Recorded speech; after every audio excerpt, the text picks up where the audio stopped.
Her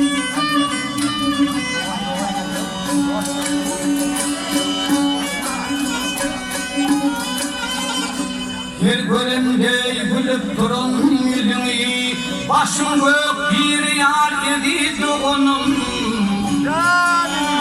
O dilyarın tüyasın gözel dilini, alkış alsan yolun aktırdı onun.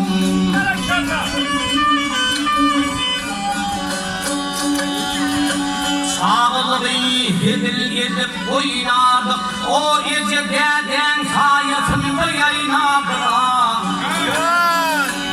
Birbirimiz şunu hatun didar deyip, yergi didarlaşıp kırgındı onun.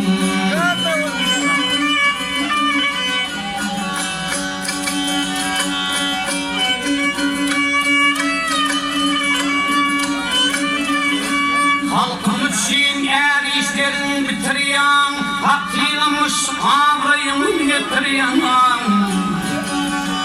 O dedim canım adın arşı götürüyan, başım gelin olsun mehrem dokunum.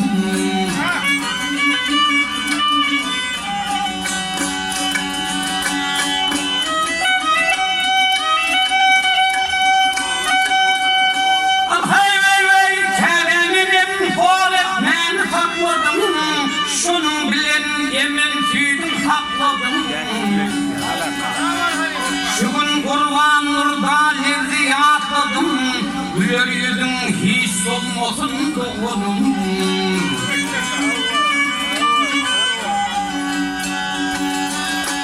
Dünyada inçime çevrilir gördüm. Şonunda inerdik baş bulup durdum. Pederin berdani oğludur merdim, pederline hurmat koydum doğunum.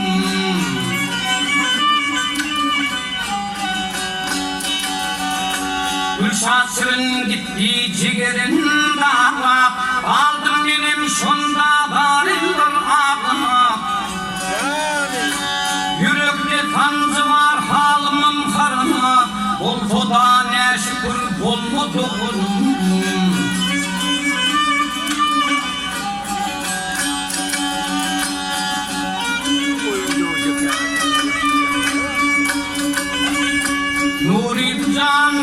Nuri can senin sever yarındır, ardı gülüm baksan da bağımdır.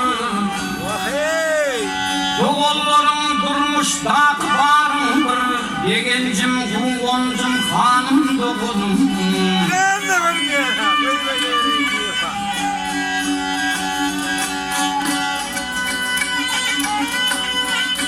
Gültün cekin köpradi doğun kendin, kalbim ise bu sözün tavut mendin.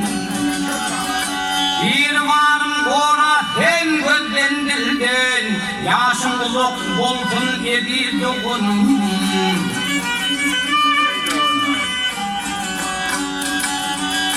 Bir varım ora hem karı gözden dilden, yegencim kuvoncum hanım doğunum.